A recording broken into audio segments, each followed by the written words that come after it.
Hello, ಎಲ್ಲರಿಗೂ ನಮಸ್ಕಾರ. So ಈ ಒಂದು ವಿಡಿಯೋದಲ್ಲಿ ಎಟ್ ದಿಸ್ ಮೂಮೆಂಟ್ ಏನ್ ಮೆಸೇಜ್ ನಿಮಗೋಸ್ಕರ ಇದೆ, ಏನ್ ಮೆಸೇಜ್ ಟ್ಯಾರೋ ಕಡೆಯಿಂದ ನಿಮ್ಗೆ ಬರ್ತಾ ಇದೆ ನೋಡೋಣ.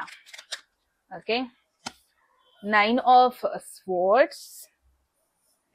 ತುಂಬಾ ಸ್ಲೀಪ್ಲೆಸ್ ನೈಟ್ಸ್ ಆಗ್ತಾ ಇದೆ ನಿಮ್ಗೆ, ಅಂದ್ರೆ ನಿದ್ದೆ ಬರ್ತಾ ಇಲ್ಲ ಚೆನ್ನಾಗಿ. ನಿಮ್ಮ ನಿದ್ದೆ ರೋಟೀನ್ ಚೇಂಜಸ್ ಆಗಿದೆ.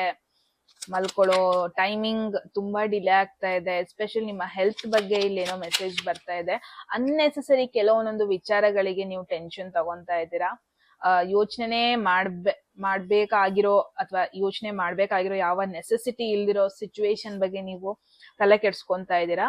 ಎಂಪರರ್ ಮೆಸೇಜ್ ಕೂಡ ಬರ್ತಾ ಇದೆ ಇಲ್ಲಿ, ಎಸ್ಪೆಷಲಿ ನಿಮ್ಮ career related. It's like 9 of sports ಯಾವ ತರ ಗೊತ್ತಾ, ನಾವ್ ಅನ್ಕೊಂಡಿರ್ತೀವಿ, ಏನೇನೋ ದೊಡ್ಡ ಚೇಂಜಸ್ ಆಗಿದೆ, ನನ್ ಕರಿಯರ್ ಫ್ಯೂಚರ್ ಇಲ್ಲ, ನಾನು ಅನ್ಕೊಂಡಷ್ಟು ಸ್ಟೆಬಿಲಿಟಿ ನನ್ನ ಲೈಫಲ್ಲಿ ನಾನು ಅಟ್ರಾಕ್ಟ್ ಮಾಡ್ತಾ ಇಲ್ಲ. ಈ ತರ ನಿಮ್ ತುಂಬಾ ನೆಗೆಟಿವ್ ಥಾಟ್ಸ್ ಆಗ್ತಾ ಇದೆ. ಇಟ್ಸ್ ಲೈಕ್ ಏನ್ ಗೊತ್ತಾ, ಆಲ್ಮೋಸ್ಟ್ ನಿಮ್ ಕೆಲ್ಸ ನೀವು ಚೆನ್ನಾಗೇ ಮಾಡಿರ್ತೀರಾ. ಅಂಡ್ ತುಂಬಾ ಜನ ನಿಮ್ಮ ಹೈಯರ್ ಅಪ್ಸ್, ದೊಡ್ಡವರು ಅಂದ್ರೆ ಮ್ಯಾನೇಜರ್ ಅಥವಾ TL ಅಥವಾ ನಿಮ್ಮ ಟೀಮ್ ಲೀಡರ್, ಮುಂಚೆ ಹೇಳ್ದಂಗೆ ಅವ್ರು ಆಕ್ಚುಲಿ ನಿಮ್ಮ ಕೆಲ್ಸನ ಅಬ್ಸರ್ವ್ ಮಾಡ್ತಾ ಇದ್ದಾರೆ. ಆಕ್ಚುಲಿ ನೀವು ಮಾಡ್ತಾ ಇರೋ ಕೆಲ್ಸ, ನಿಮ್ಮ ಡೀಟೇಲಿಂಗ್ ಎಷ್ಟು ಚೆನ್ನಾಗಿ ಮಾಡ್ತಾ ಇದ್ರ ಎಲ್ಲದನ್ನು ನೋಟಿಸ್ ಮಾಡ್ತಾ ಇದಾರೆ ಅವರು.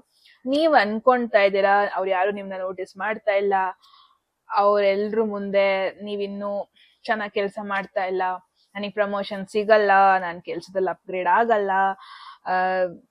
ನನ್ನೆಲ್ಲ ಸ್ಟ್ರೆಂತ್ ಇಲ್ಲ, ಹಿಂಗೆಲ್ಲ ಏನೇನೋ ಅನ್ಕೊಂತಾ ಇದ್ದೀರಾ. ಬಟ್ ಟ್ರಸ್ಟ್ ಮೀ, ನಿಮ್ಮ ಆಫೀಸ್ ಅಥವಾ ನೀವೇನ್ ಕೆಲಸ ಮಾಡ್ತಾ ಇದ್ದೀರಾ ಇದು ಆಕ್ಚುಲಿ ನಿಮಗೆ slow and study stable growth ಕೊಡ್ತಾ ಇದೆ ಅನ್ಬೋದು. ಇವಾಗ ಏನ್ ಅಚೀವ್ಮೆಂಟ್ ಬರ್ತಾ ಇದೆ ನಿಮಗೆ, ಈವನ್ ಅದು ಲೇಟ್ ಬಂದ್ರು ಒಂದ್ಸತಿ ಅದ್ ನಿಮಗ್ ಬಂದ ಮೇಲೆ, ನಿಮಗ್ ದೇವ್ರದ್ ಕೊಟ್ಟ ಮೇಲೆ ನಿಮ್ಮಿಂದ ಯಾವತ್ತೂ ಅದು ಕಿತ್ಕೊಳ್ಳಲ್ಲ. ಒಂಥರ ಶನಿ ಎನರ್ಜಿ. ತುಂಬಾ ಕಷ್ಟಪಟ್ಟಿದ್ದೀರಾ ಈ ಒಂದು ಸ್ಟೇಜ್ ನ ರೀಚ್ ಮಾಡೋದಕ್ಕೆ. ತುಂಬಾ ಫೈಟ್ ಮಾಡಿದ್ದೀರಾ, ತುಂಬಾ ಶಾರ್ಟ್ ಕಟ್ ಯೂಸ್ ಮಾಡ್ದೇನೆ ಜೆನ್ಯೂನ್ ಆಗಿ ಕೆಲಸ ಮಾಡಿದ್ದೀರಾ. ಅಂಡ್ ಟ್ರಸ್ಟ್ ಮೀ, ಯೂನಿವರ್ಸ್ ಅದನ್ನ ನೋಡಿದೆ. ಯೂನಿವರ್ಸ್ ಮಾತ್ರ ಅಲ್ಲ, ನಿಮ್ಮ TL, manager, CEO, whoever actually ನಿಮಗೆ ಪ್ರಮೋಷನ್ ಅಥವಾ ಏನೋ ಅಪ್ಗ್ರೇಡೇಷನ್ ಕೊಡಬೇಕು, ಅಥವಾ ನಿಮ್ಮ ರೆಸ್ಪಾನ್ಸಿಬಿಲಿಟಿನ ಜಾಸ್ತಿ ಮಾಡಬೇಕು, ನಿಮಗೆ ಆಕ್ಚುಲಿ ಪೊಟೆನ್ಷಿಯಲ್ ಇದೆ, ಹಿಂಗೆಲ್ಲ ಅನ್ಕೊಂತಾ ಇದ್ದಾರೆ. All the best.